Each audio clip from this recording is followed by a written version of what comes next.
Hello everyone, welcome to From the Star Wars Home Video Library. I'm your host Nathan P. Butler, author of A Saga on Home Video, and this time we're taking a look at the second of two releases here in December of 2024, at least in the US. Not quite in other parts of the world yet, unfortunately, like in the UK, where it's staggered in Q1 of 2025. But this time we're looking at the second one released recently, which is Ahsoka Season 1. We looked at the complete third season of The Mandalorian last time, and I gave a lot of context. Lots and lots of context. I am not going to go into all of that context and what it means here. I will note some differences, but I will do so briefly in this episode. If you want to understand the implications of that in the broader narrative history of Star Wars Home Video, great. Check out the previous episode just released before this one, focusing on the third season of The Mandalorian. I will not belabor the point here because many people will have watched both episodes. So, what we're looking at here is the first of the season releases to see for Ahsoka, the only season released on Disney Plus so far. Right here, there's your J card on there. We will look at the J card in a moment, but here is your Steelbook here. Again, just like with any of the releases that we saw for Mandalorian Seasons 1 and 2, Andor Season 1, and Obi-Wan Kenobi, Steelbooks only, no regular packaging versions whatsoever, but that is not unexpected at this point. So we have Ahsoka herself there, Star Wars Ahsoka, the complete first season. We look at the spine here, very much like Mandalorian, Ultra HD Blu-ray, Star Wars Ahsoka, no season information here because we do have the Season 1 number off to the side. The back there, cool image here of Baylan and Shin and Thrawn and the ship and Sabine here. And then we have our copyright and Lucasfilm logo down here at the bottom. I would note here again, if you are looking for this somewhere else in the world, like say in the UK, the US has a glossy cover, the UK has matte. Usually the coloration of the stuff with the legalese and Lucasfilm logo tends to be different, but otherwise relatively similar. We will talk about what really stands out with the UK release here in a moment compared to this one. So there is our Steelbook. There are art cards inside again, as we have seen with the previous releases of the Disney Plus shows. Interior, Ahsoka versus Baylan. I actually really expected it to be Ahsoka and Anakin in here, so I'm kind of surprised that it was Baylan instead. The discs are designed very much like what we've seen with the other US releases of the Disney Plus shows, where it's basically, hey look, silver disc, let's put some color on it and use the places we don't have the color, negative space I think it's called, to actually be where we show the art. Fancy smancy, but makes it really hard to read. So there is our disc 1. Says Star Wars Ahsoka, the complete first season. At least I think it does. Disc 1, episodes 1 through 4. 4K Ultra HD Blu-ray, Lucasfilm, technical assistant stuff, Dolby Vision-Atmos, then region symbol here, which is just region free, and then legalese around the edges. And then we have disc 2, same setup with Sabine there instead of Ahsoka. Our 3 art cards. We got 1, 2, and 3. And again, if you're comparing these to foreign releases, as we will see when we eventually look at the UK ones when they come out next year, product number being the same across the cards in the US and glossy rather than matte. Product number for those curious, 12709435.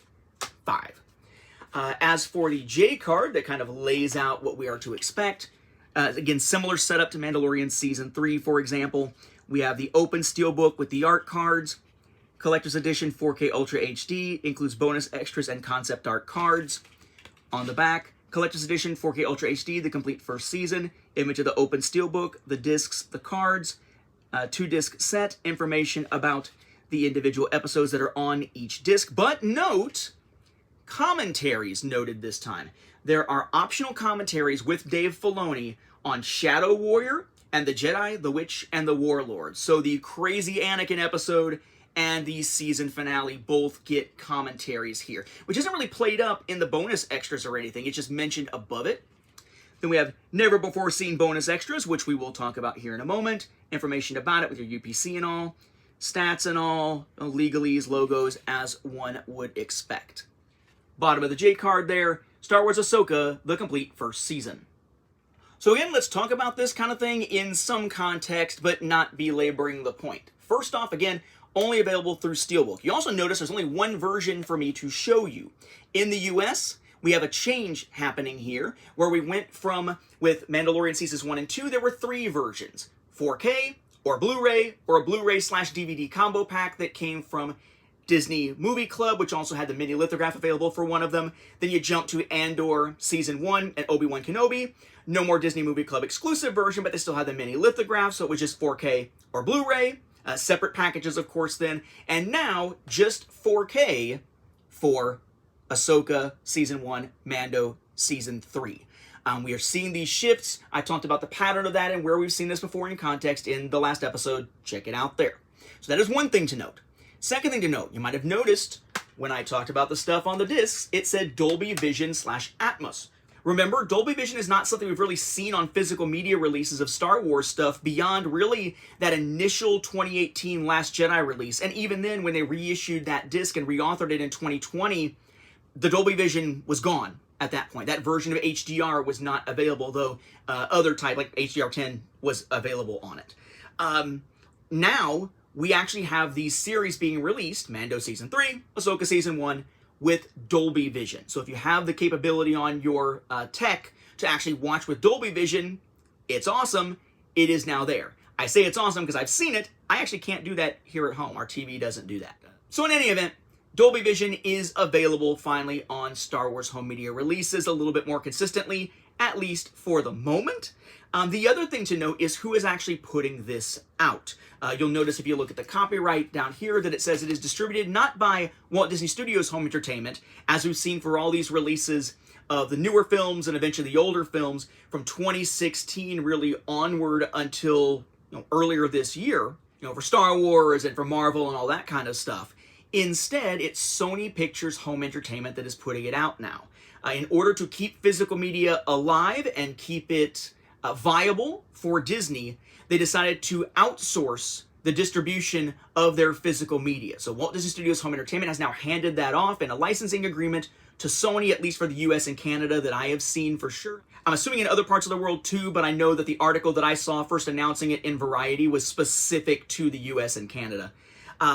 But now that Sony has picked it up, hopefully that will be a lifeline and sort of keep the physical media going a little longer, because the whole point was to make it a more viable, efficient, cost-effective thing for Disney to be able to do to keep this stuff coming out. But that does mark a shift in this era. Magnetic Video Corporation, 20th Century Fox Video, CBS Fox Video, 20th Century Fox Home Entertainment, Walt Disney Studios Home Entertainment, and now Sony Pictures Home Entertainment. Either way, we still get Star Wars releases, which is a good thing. As for the bonus features, beyond those commentaries, we have 4 on this one. You have Ahsoka Legacy. And Ahsoka Legacy, oddly, is not really about Ahsoka's legacy much. It's much more about the series itself. It's kind of the standard behind-the-scenes thing with the series itself, and the legacy aspect is talking about, like, Sabine and the connection there, that sort of thing. But it's basically sort of your typical behind-the-scenes thing, runs about 10 and a half minutes, give or take. Then you have Path of the Apprentice. That one is heavily focused on character stuff and backstory stuff and the bringing in of Anakin and so forth. So that one's much more about like kind of the context of Ahsoka in Star Wars storytelling and sort of bringing things into live action for this series and so on. That also runs about 10, 11 minutes, give or take. Then you have Ghosts of the Past. That one even more so jumps into background stuff because that one starts talking about stuff like bringing in Hera, bringing in Chopper, bringing in Sabine, and these connections of bringing characters in who had previously existed in primarily Rebels, but bringing these characters back into live action as well, which is pretty cool. And then you have Darkness Rising, which focuses on the bad guys, the enemies of the piece. Morgan Elsbeth, that focuses on Thrawn. Spend some time talking specifically about them. Those each run about 12 minutes, 12 and a half minutes, give or take. So all told, you're looking at about 45 minutes of bonus features on this Ahsoka set. There's about half an hour on Mandalorian Season 3 by comparison. So a pretty sizable chunk and pretty interesting stuff and relevant stuff for those who enjoy the character of Ahsoka. And it took me a while to enjoy the character of Ahsoka, given those first few seasons of Clone Wars. But for those who now enjoy the character of Ahsoka, it's kind of a cool context for the show presented there. Good stuff, definitely worth the watch. Now, one thing you'll note there isn't like a separate thing about the passing of Ray Stevenson like there was for Carl Weathers for Mandalorian Season 3, but they do talk about his passing in one of the behind-the-scenes videos. So it is discussed. And also Shauna Trepsick, who was the amazing costume designer for a lot of this. She is interviewed a ton in these behind-the-scenes features, and she passed after that recording. So she is discussed a bit in her memory. But it's all like worked into the existing featurettes here. It's not separate videos like it was for Carl Weathers on Mando. If there's one thing, though, that I would say stands out as frustrating to me with the bonus features, it is something that only longtime fans probably will find frustrating. But it happens a lot, it seems like. Way back, we had some pretty frustrating bonus features on some of the seasons of Clone Wars. One of them was the Secrets of Mortis thing, where it was like, hey, we're going to learn more about the background of Mortis, but basically the bonus feature was just Dave Filoni saying, well, George wants to keep it close to the chest, so there's really no stuff to share. It's like, why did you even advertise that as a bonus feature? What the hell are you doing? Very frustrating, still to this day. But the other thing that frustrated the crap out of me with some of the behind-the-scenes stuff for the Clone Wars was that when they introduced the Night Sisters, they do a lot of talk about the design of the Night Sisters, and they have discussions with Katie Lucas talking about it, because she did those episodes. And nothing against Katie Lucas. Katie Lucas has done some amazing Star Wars writing. Some of the best stuff to come out of the Clone Wars series came from Katie Lucas. But Katie Lucas and the others talk about the Night Sisters in that behind-the-scenes featurette as if it's a brand new freaking idea. As if Katie Lucas made these characters up and designed the concept of Night Sisters at all.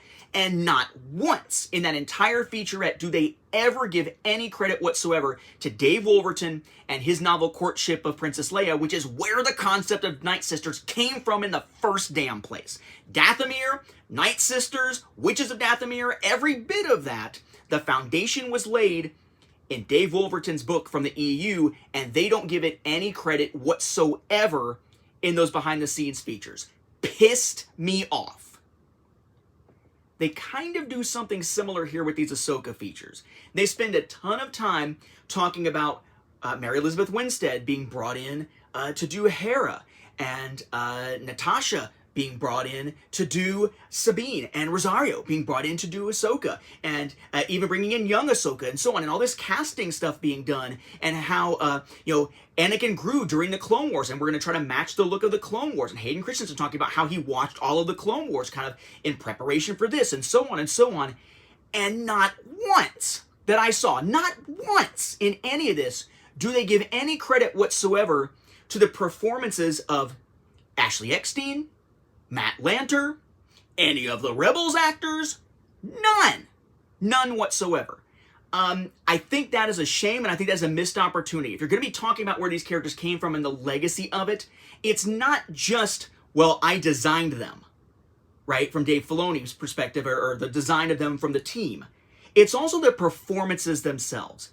If you're going to have an authentic, voice of Ahsoka, or an authentic characterization of Hera, okay, you can talk about that being an authentic characterization, but what is the characterization based on? Authentic as reference to what? Oh, there were years of previous performances of this character that you were trying to build upon? Maybe mention that. So really good behind-the-scenes stuff here about Ahsoka. It's a great set of features, but at the same time, it is a jarring thing. The only time that there's any reference back to like where stuff came from is when they're talking about Thrawn. They talk about Thrawn's design from Rebels and how that was also bringing it back in from Heir to the Empire. They actually mention Heir to the Empire, and they show Timothy Zahn there with the team briefly looking at stuff about Thrawn. And of course, they have to talk about, sort of, the voice actor of Thrawn from Rebels because it's the same guy portraying him in live action. So that gets a reference.